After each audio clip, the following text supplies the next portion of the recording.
નમસ્કાર, હું પ્રવીણ. કોઈ ઉદ્ગાર ચિહ્ન વગર કહીએ તો અતિશયોક્તિ નથી કે ગેડ પંથક રામ ભરોસે છે. છેલ્લા દશકાઓથી સમસ્યા છે. પાણી ભરાય, પાણી ભરાયેલા રહે, ખેતી પાકો તો નુકસાનીમાં છે જ. ઘણા ગામડાઓ દિવસો સુધી સંપર્ક વિહોણા હોય અને પાકની તો વાત પૂછોમાં જ. મોટા ભાગે રવિ પાક જ નસીબ થાય છે. પણ જે તારાજી આવે છે તે નુકસાનીની ગણતરી કરવા માટે કેટલા પાંચા ચડાવીને નેતા રસ્તા પર ઉતરે છે, ખેતરોમાં જાય છે, એક આજે પણ સવાલ છે. ખબર છે સરકારો, સીએમ બદલાતા રહે છે, કૃષિ મંત્રીઓ બદલાતા રહે છે, પરંતુ આ સમસ્યાનું નિવારણ જ્યાં સુધી શક્ય છે એવું નથી 100% આવે, પણ જેટલું લાવવામાં આવે એટલું પણ આવે તો પછી ઘણા લોકોનું ઘણું બધું બચી જશે. એ પશુઓ હોય, પાક હોય, ઘર વખરી હોય, ઘર કેમ ના હોય. અને 58 થી 60 ગામડાઓ છે ગેડ પંથકના. આજે કૃષિ મંત્રી ગયા, સ્વીકારી વાત કે ગેડ પંથકમાં સમસ્યા છે, વર્ષોથી છે અને નિરાકરણ પણ લવાશે. કૃષિ મંત્રી જમીની સ્તરથી જોડાયેલા છે, ખેતી સાથે સંકળાયેલા છે, જાણે છે કે ભૌગોલિક રીતે કઈ પ્રકારની પરિસ્થિતિ ગેડમાં હોય છે. પણ કુદરતી આફત સાથે જો કૃત્રિમ આફત પણ આવે અને કૃત્રિમ આફત સામે જો તમામ તંત્ર, જીપીસીબી, સરકાર, સ્થાનિક અધિકારીઓ આ બધા જ આંખો પર પટ્ટી બાંધીને બેસે તો પછી કહેવું ખોટું નથી કે ગેડ પંથક રામ ભરોસે છે. આવું કેમ કહી રહ્યા છીએ? આવું એટલા માટે કહી રહ્યા છીએ કેમ કે જે ગેડ પંથક બરબાદ થઈ રહ્યો છે, આ રિપોર્ટ છે. આ રિપોર્ટ માણાવદરના કોયલાના ગામના એક ખેડૂતે જે પાણી આપ્યું એ પાણીનું સેમ્પલિંગ, જમીનનું સેમ્પલિંગ માટે અમદાવાદની એક ખાનગી લેબોરેટરીમાં મોકલ્યું અને જાણવા મળ્યું કે કેટલા ખતરનાક કેમિકલ આ પાણીમાં છે. પાણીના કારણે તો જમીન અને ખેતી બરબાદ થઈ જ, પણ કેમિકલ વાળું પાણી મહિનાઓ સુધી જો ગેડ પંથકના 58 થી 60 ગામડામાં ફરી વળે તો આ કેમિકલ માફિયાઓ ઉપર કોના ચાર હાથ છે?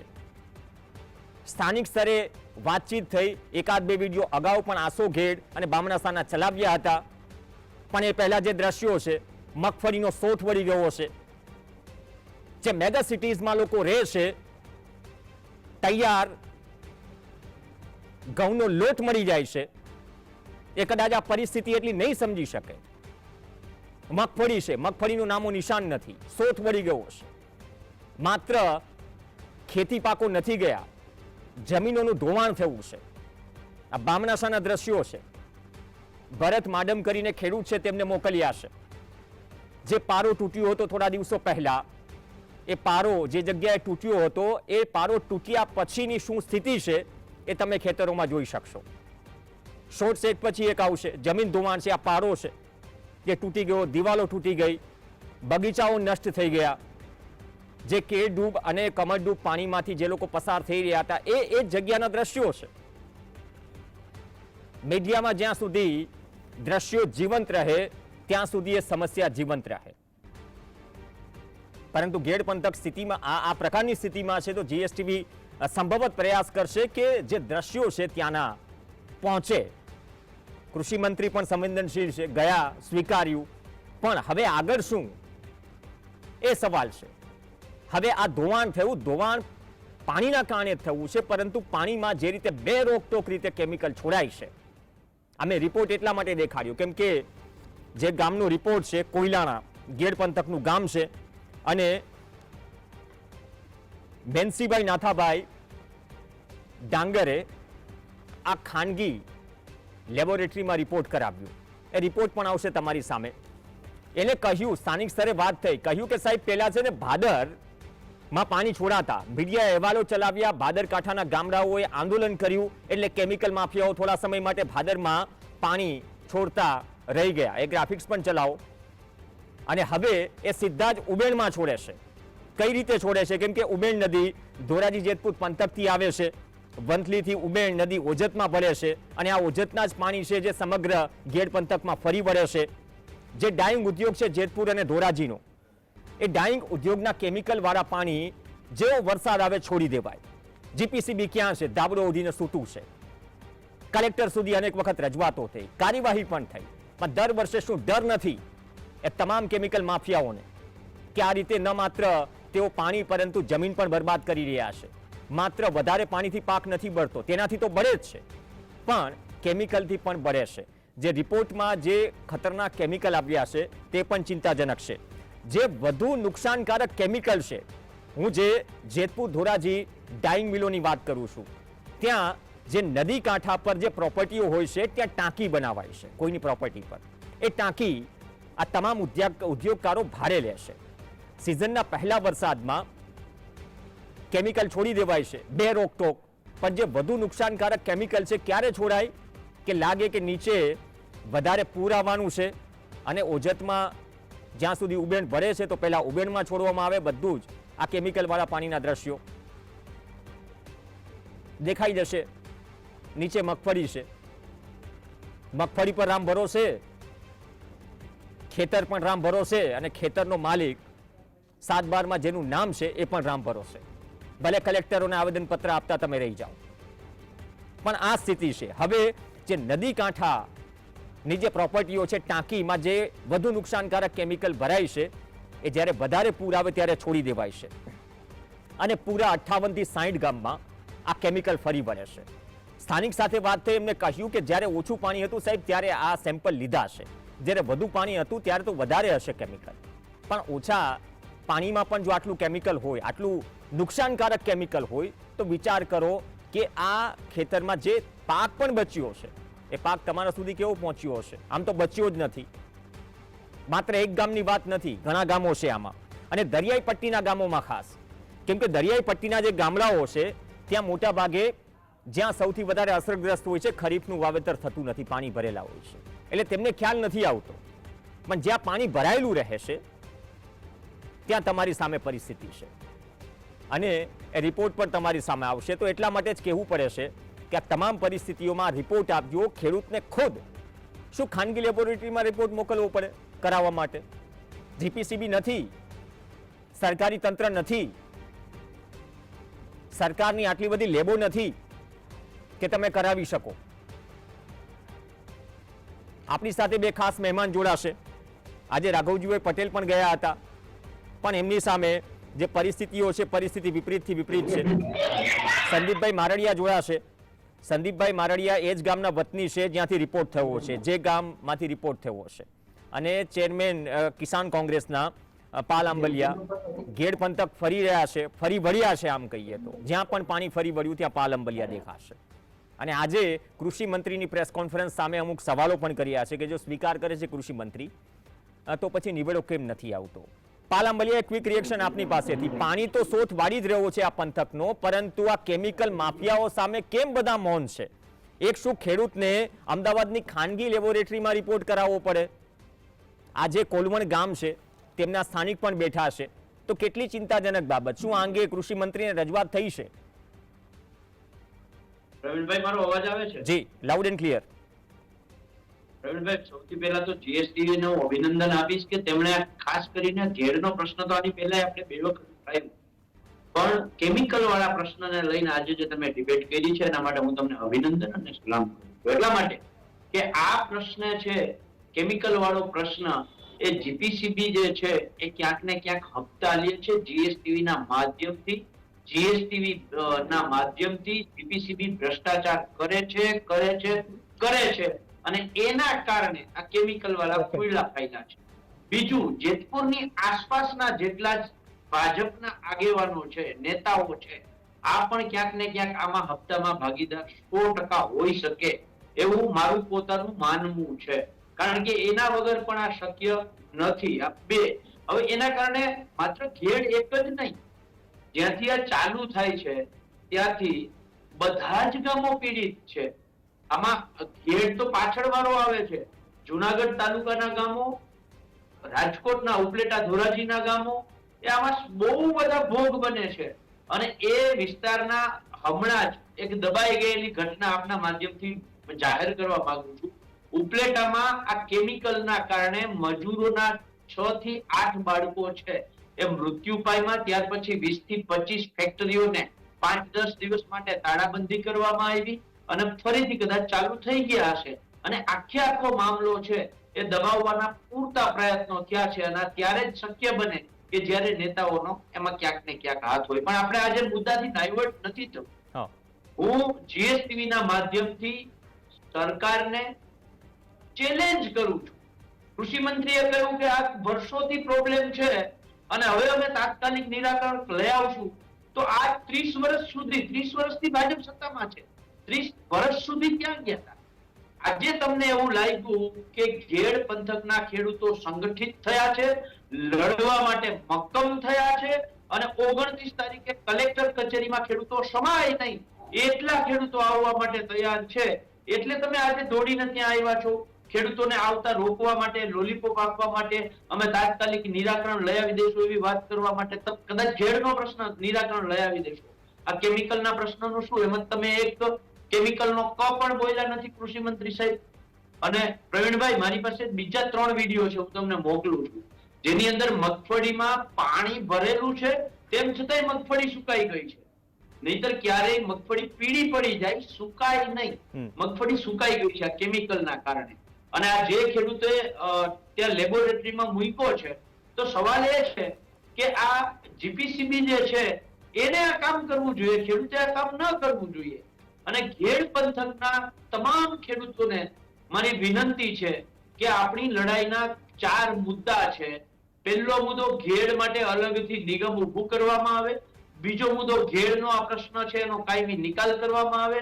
ત્રીજો પ્રશ્ન, કેમિકલનો જે છે એનું સદંતર કેમિકલ આ નદીઓમાં ઠાલવવાનું બંધ કરવામાં આવે. ચોથો મુદ્દો, 4 આ વર્ષનો જે પાક નુકસાની છે, જમીન ધોવાણ છે, એના માટે સ્પેશિયલ પેકેજ આપવામાં આવે. 4 મુદ્દાને લઈ અને કલેક્ટર શ્રી જુનાગઢ પાસે આપણે આજે, આવતીકાલે નહીં, પરમ દિવસે સોમવારે 29 તારીખે સવારે 10:30 વાગે જવાનું છે. તો ઘેડ વિસ્તારના એક ખેડૂત પહોંચે.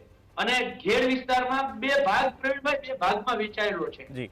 જે 20-22 ગામો છે એ એવું ઈચ્છે છે કે ત્યાં છેલ આવવી જોઈએ, જેની અંદર માંગરોળ તાલુકાના અડધા ગામો આવે છે, કુતિયાણા તાલુકાના ગામો આવે છે. જ્યારે વંથલી, કેશોદ અને માણાવદર તાલુકાના જે ખેડૂતો છે એ એવું ઈચ્છે છે કે અહીંયા છેલ ન આવવી જોઈએ, નદી તૂટવી ના જોઈએ, અમે 2 કે 3 મોસમ જે આવે છે એ લઈ શકવા જોઈએ. આપણી સરકારની માંગ પણ એ જ છે કે જે છેલ વાળો વિસ્તાર છે એને છેલ આવવી જ જોઈએ, કારણ કે એના સિવાય એની પાસે વિકલ્પ નથી. પણ જે નદી તૂટે છે એ ન તૂટવી જોઈએ, આવું નિરાકરણ છે સરકાર લઈ આવે. આ માંગ સાથે 29 તારીખે સવારે 10:30 વાગે તમામ ખેડૂતો પધારો. ઉબેડ નદી કાંઠાના ખેડૂતો પણ પધારો. આપણે સૌ સાથે મળી લડાઈ કરીએ. ઓકે, સંદીપભાઈ, આ સમજાવો, આ કઈ રીતે આટલી હિંમત ક્યાંથી આવી જાય છે? આ બધા જે ટાંકીઓ બને છે, ભાડે લેશે અને ડાઇંગના ઉદ્યોગકારો પછી આ ટાંકીમાંથી પાણી જ્યારે પૂર આવે ત્યારે છોડી દે છે.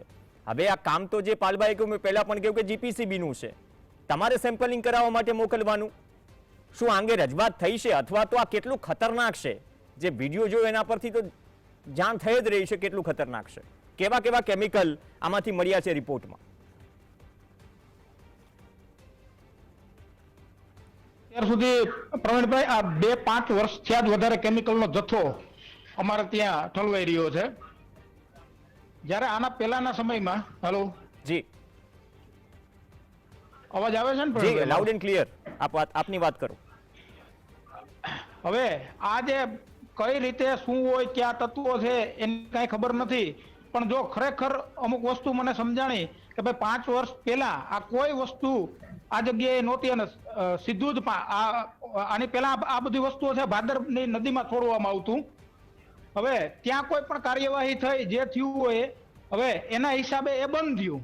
અને એ પછી આ બધું પાણી છે એ ઓજતમાં ઉબેણ નદી મારફતે, હવે જે મેં વાત કરી કે ભાઈ ટાંકા કોઈ કરે છે કે આ તે કોઈ પણ વ્યક્તિ હોય, ફાઇનલ મને આ વસ્તુની જાણ થઈ છે થોડી ઘણી કે ભાઈ વસ્તુ આ મળી કે આ ત્યાંથી જયારે પેલું પૂર આવે હવે ત્યારે ઓજત નદીમાં જે વંથલી પાસે ઉબેણ નદી ભળે છે, હવે આ ઉબેણ નદીમાં આ પાણી ઠલવવામાં આવે છે અને આ પાણી સમગ્ર ઘેડ પંથકને બરબાદ કરી નાખે છે.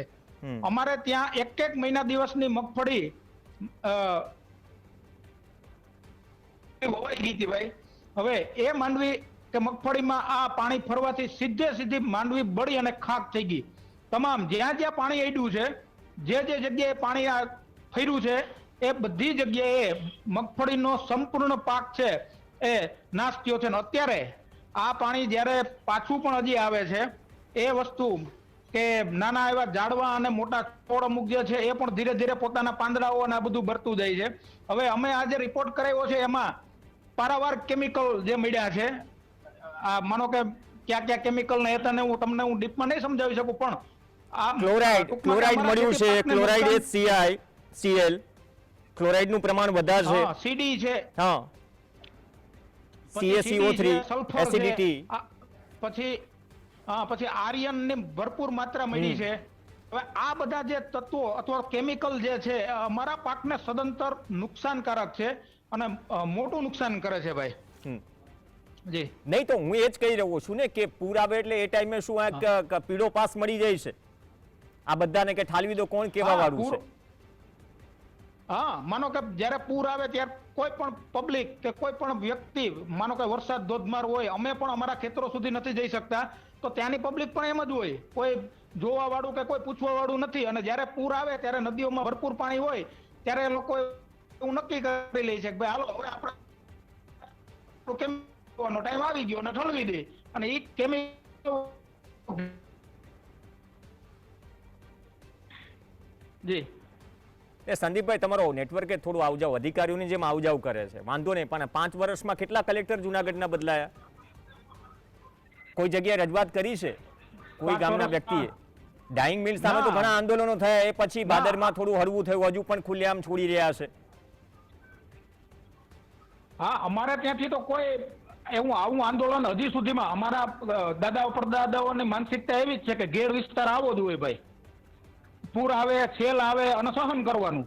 પણ અમારાથી હવે યંગ જનરેશન, અમે યંગ પેઢી જે છે એના વસ્તુ સહન નથી થતી. માનો કે 10 વીઘા જમીન હોય, હવે એ સદંતર એનો પાક બળી જાય, પૂરમાં જમીન અમારાથી સહન નથી થતું. અને અમે આ બધી જગ્યાએ ઉઠાવ્યો છે, બધા ખેડૂતોને સંગઠિત કરી અને બધાને કહીએ છીએ કે આ વસ્તુ, અત્યારે સુધી અમારા દાદા પરદાઓ એવી માનસિકતામાંથી પસાર થયા કે આ વસ્તુ આપણે જ હોય છે, આમાંથી કઈ ફેરફાર છુટકારો નથી મળતો. પરંતુ અમે યંગસ્ટરે કંઈક વિચારીને જોયું યુવાનોએ કે ભાઈ આ વસ્તુ કંઈક પણ ફેરફાર થઈ શકે એમ છે. જો સરકાર ધારે તો કોઈ પણ વસ્તુ એના ફેરફાર કરવા એ શક્ય છે. અમારી નદી, અમારી કઈ કેમિકલ યુક્ત પેલું પાણી બંધ કરો. બીજું કે અત્યારે પારાવાર નુકસાની છે. અમારે આની પહેલા જયારે જોરદાર વરસાદ પડ્યો ત્યારે સતત 7 થી 8 દિવસ ઓછરા નથી. મારા ગામ કોયલાના ઘેડની વાત કરું તો ભાઈ 70% પબ્લિક છે વાડી વિસ્તારમાં રહી છે. હવે એ લોકોને ગામમાં આવવું હોય અથવા તો બીજી કોઈ પણ જગ્યાએ જવું હોય તો એકય રસ્તો એને નહોતો.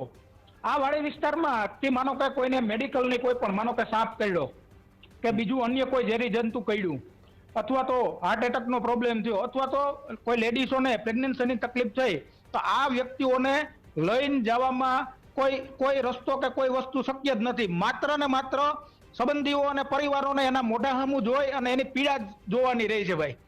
માનો કે કેટલા દિવસ ત્યાં અમારા જ ભાઈઓ છે નદીઓને કાંઠે, ત્યાં એ લોકો ફસાયા હતા, એને નહોતું કાંઈ જમવાનું કે નહોતું કાંઈ, નો એ ગામમાં આવી શકે, નો દૂધ મળે.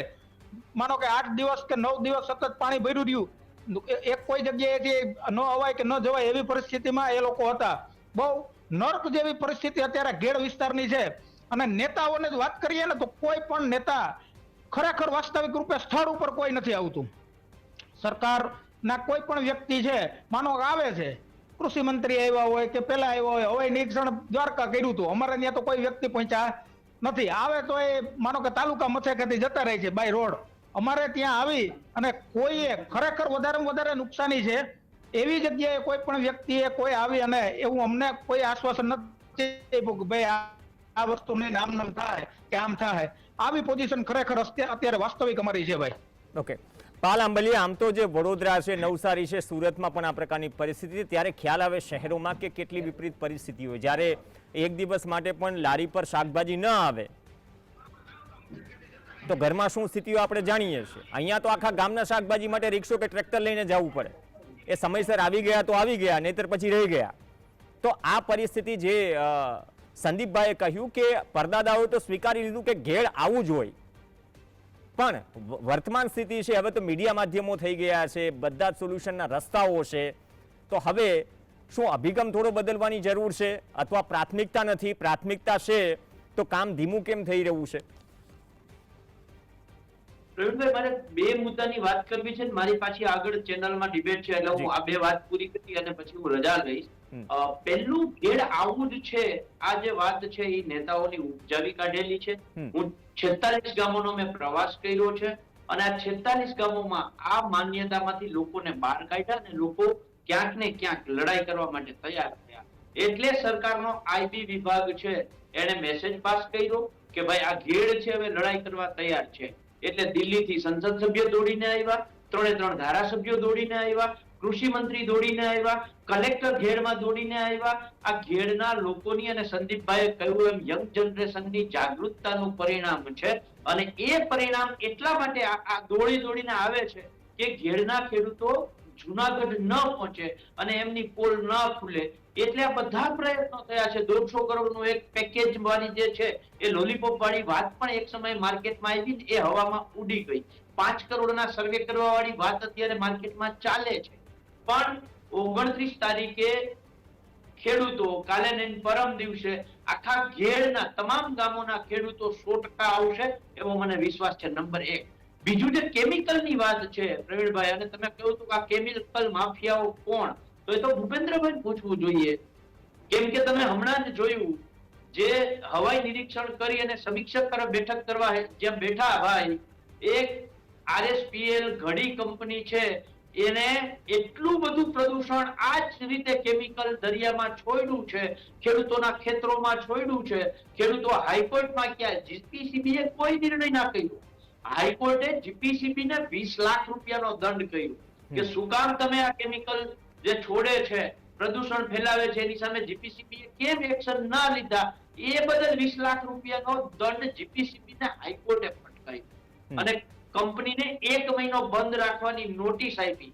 અને એ જ કંપનીમાં જઈ અને ભૂપેન્દ્રભાઈ બેસતા હોય તો આ કેમિકલ વાળા માફિયાઓ જે છે એને કોણ કેવી રીતે ફૂલે ફાલે છે, એમને કોનું રક્ષણ છે, આના ઉપરથી બહુ સાબિત થઈ જાય છે. કદાચ હું એવું માનું છું કે ઘેડની મુલાકાતે આવશે તો ક્યાંક ને ક્યાંક કેમિકલ કંપનીઓમાં જઈને કે સાડી ઉદ્યોગમાં જઈને સમીક્ષા બેઠક કરે તો કોઈ નવાઈની વાત નથી. એને સાબિત કરી દીધું દ્વારકામાં જે રીતે ગયા છે. પણ ઘેડના ખેડૂતોને વિનંતી છે, ઉબેર કાંઠાના ખેડૂતોને વિનંતી છે કે આ કેમિકલ બંધ કરવું હોય તો આપણે ખેડૂતોએ સંગઠિત થવું પડશે, સંગઠિત થઈને લડાઈ કરવી પડશે. અને એના માટે 29 તારીખે સવારે 10:30 વાગે કલેક્ટર કચેરી જુનાગઢ બધા જ ખેડૂતો પધારો એવી વિનંતી. ઓકે, ધન્યવાદ પાલભાઈ જોડાયા. અને એક છેલ્લો સવાલ સંદીપભાઈ, તમારી દ્રષ્ટિએ કઈ એવા 3 મુદ્દા હશે કે જેનાથી આ કેમિકલના પાણી અટકે, જે પ્રાયોરિટીમાં એ પગલાં લેવાની જરૂર છે? હવે આજે સરકાર જ કરી શકે. અમારા જેવો કદાચ આમ આદમી ત્યાં જાય અને આ બધી વસ્તુ છે, માનો કે કેમિકલ ડાઇંગ ઉદ્યોગમાંથી જ આવે છે. ડાઇંગ આ અમારા જે રિપોર્ટ છે એમાં ચોખ્ખું કહી છે કે ભાઈ માનો કે ડાઇંગ માંથી જ આ બધા કેમિકલો આવ્યા છે અને એમાંથી જ આમાં ભળ્યા છે. હવે એ ડાઇંગ ઉદ્યોગને કોઈ પણ વ્યવસ્થા કરે, કેમિકલ એના કોઈ પણ જગ્યાએ વ્યવસ્થિત છોડવાની અથવા તો નદીઓમાં જેમ તેમ જે કેમિકલ ઠાલવે છે એ ઠાલવવા ન જોઈએ. હવે માનો કે આ કેમિકલ છે એ વધારેમાં વધારે જયારે આખા વર્ષનો જથ્થો છે ઝેરીમાં ઝેરી કેમિકલ ભેગા કરે છે એક આરે છોડે ત્યારે અમને તકલીફ થાય છે અને 100% અમારા પાક બાળીને ખાક કરી નાખે છે. પ્રવીણભાઈ, હવે બીજો એક મુદ્દો હું તમને વાત કરવા માંગુ છું પ્રવીણભાઈ. હવે અમારે છે ને મારા ખેતરની જ હું વાત કરું છું, હું પણ એક ખેડૂત છું. હવે આજથી લગભગ 5 વર્ષ પહેલા 2020માં મેં સિંચાઈ વિભાગમાં મારી પૂરમાં જે સંરક્ષણ દિવાલ છે જેને 2 વેલ પિચિંગ કહેવામાં આવે છે, 5 વર્ષ થયા. 2020માં આ વસ્તુ મારી મંજૂર થઈ ગયેલ છે. હું એક નથી, અમારા ગામના 15 ખેડૂત છે. બીજા મારા પાડોશી ગામ જે ઘેડ વિસ્તારના છે, આંબલિયા અને મટિયાણા, આ 2 ગામના 21 ખેડૂતો છે. હવે 5 વર્ષ થયા હજી સરકારે એમાં કોઈ પણ કામગીરી નથી કરી. હમણાં જયારે ચૂંટણી ગઈ ત્યારે એ લોકોએ ખાલી અમારા હદ નિશાન નક્કી કર્યા. વારંવાર અધિકારીઓને પૂછવામાં આવે કે આ વસ્તુ શું, અમારું ક્યાં પહોંચ્યું, અમારું કામ ક્યારે થશે, તો એ લોકો જવાબ. મારું ખેતર પ્રવીણભાઈ 10.5 વીઘા મારી જમીન છે. હવે આ 10.5 વીઘામાંથી અત્યારે માત્ર 5.5 થી 6 વીઘાનો કબજો મારી પાસે છે. બાકી નદી જેવું થઈ ગયું છે. અને આ વર્ષે તો અત્યંત ધોવાણ છે. માટી તો મારી બધી ધોવાઈ ગઈ છે. એ માટી હું કદાચ આવતા 10 વર્ષ મથું ત્યારે પણ ભેગી નથી થાય એટલી કિંમતી માટી જતી રહી છે પાણી. જમીન વિકાસ નિગમ ક્યારે બંધ થયું? હા શું કીધું જમીન વિકાસ પ્રવીણભાઈ? નિગમ, કેમ કે જમીન ધોવાનો પ્રશ્ન છે જમીન એ વિ- સૌથી ખર્ચાળ છે. હા હા શરૂ કરવું જોઈએ ફરીથી. હા 100% શરૂ કરવું જોઈએ. જમીન ધોવાણ જે નિગમ છે એ ચાલુ કરવું જોઈએ. અમારો ઘેડ વિકાસ સમિતિ છે મંગ સાહેબના જે સમયમાં હતી 1998 માં એ બંધ થઈ છે અને એને ફરી ચાલુ કરવી જોઈએ. અને માનો કે અમારું અત્યારે જે સરકારની એક જ વસ્તુ છે કે આ અમારું અત્યારે ધોવાણ થયું છે, પાક નુકસાની થઈ છે, એસડીઆરએફ ના નિયમ પ્રમાણે જો અમને કદાચ 1000 કે 1100 રૂપિયા પ્રતિ વીઘે આપવામાં આવે તો એનાથી કાંઈ જી. વળતર નહીં થાય. એનું કારણ છે પ્રવીણભાઈ કે અમે ખેતરમાં પ્રતિ મણ 2000 રૂપિયાના દાણા લઈને એવા એક વીઘે છે 2 મણ દાણા તમે વાવી દીધા છે એટલે 4000 રૂપિયાનો જ ખર્ચો ઈ થયો દવાઓનો અને બીજા ખર્ચા જયારે ભેગા કરીએ ત્યારે ખેડૂને અત્યારે કોઈ રીતે ભેગું થાય એવું નથી. Okay. માનો કે સરકાર છે આ અમારું ધોવાણ નુકસાન થઈ છે એના માટે સ્પેશિયલ પેકેજ ફાળવે અને બીજા જિલ્લાઓમાં જેમ બનાસકાંઠા છે કે ભાઈ બનાસકાંઠા છે, ધોરાજી ઉપલેટા છે અને સુરેન્દ્રનગર બાજુ જે સ્પેશિયલ પેકેજ આપી અને 65 થી 85,000 રૂપિયા હેક્ટર દીઠ જે સહાય કરવામાં આવી છે તો એ સહાય ઘેર ને કેમ નહીં? એ એટલી સહાય જો કરવામાં આવે ને તો કદાચ અમારો ખર્ચો થોડો ઘણો અમને મળે ભાઈ. Okay. બહુ સારી વાત કરી, પણ હકીકત એ છે કે પ્રધાનમંત્રી ફસલ બીમા યોજનાના પાક વીમા માટે હજુ પણ હાઈકોર્ટમાં ઘણી બધી અપીલો પેન્ડિંગ છે. મુખ્યમંત્રી કિસાન સહાય યોજનામાં આભા મંડળમાં ઘણા તારા દેખાડવામાં આવ્યા. મેક્સિમમ 4 હેક્ટરમાં 25,000 સુધીની સહાયની વાતો કરવામાં આવી, પરંતુ આજ દિન સુધી 1 રૂપિયો ચૂકવાયો નથી. અપેક્ષા રાખીએ કે તમારી લાગણી સમયનો અભાવ છે કે સરકાર સુધી પહોંચે, કૃષિ મંત્રી સુધી પહોંચે અને જે પરિસ્થિતિ આ ઘેડ પંથકની છે આવનાર સમયમાં તેના વિશે નિવેડો આવે અથવા તો જેટલું પણ શક્ય છે તેટલું આવે. નહીં તો પાણી તો જમીન ધોઈ જ રહ્યા છે. કેમિકલ માફિયાઓ આ જ રીતે જો મનમાની કરતા રહ્યા અને તમામ જે સ્થાનિક પ્રશાસન છે આંખો પર પટ્ટી બાંધીને બેસી રહેવું તો પછી આ જમીન બરબાદ થઈ રહી છે, પાક બરબાદ થઈ રહ્યો છે અને એના થકી જે ઝેર લોકોના શરીરમાં જઈ રહ્યું છે ખાવા થકી એ પણ વધતું જશે. ધન્યવાદ સંદીપભાઈ ચર્ચામાં જોડાયા અને પાલભાઈ આંબલિયા ચર્ચામાં જોડાયા. તમારો પ્રયાસ હતો કે ઘેડ પંથકની જે વાસ્તવિકતા હતી તે તમારા સુધી પહોંચે. અપેક્ષા તો હતી કે સત્તા પક્ષમાંથી પણ કોઈ પ્રતિનિધિ મંચ પર બેસે અને તે જવાબ આપે, તેનો પક્ષ મૂકે, પરંતુ અનફોર્ચ્યુનેટલી સત્તા પક્ષના કોઈ પ્રતિનિધિ આ ડિબેટમાં છે નહીં. પરંતુ આ સીધો જ મેસેજ અથવા તો આ અભિગમ પહોંચાડવાનો પ્રયાસ સીધો સરકારને હતો, જે અમારું કામ છે. અપેક્ષા રાખીએ કે એવો નિવેડો આવે કે જેનાથી સરકારને પણ ક્રેડિટ મળે અને સાથે સાથે ખેડૂતોના પણ 1,12,000 ન થાય, કેમ કે 58 થી 60 ગામડાઓનો પ્રશ્ન છે. નમસ્કાર.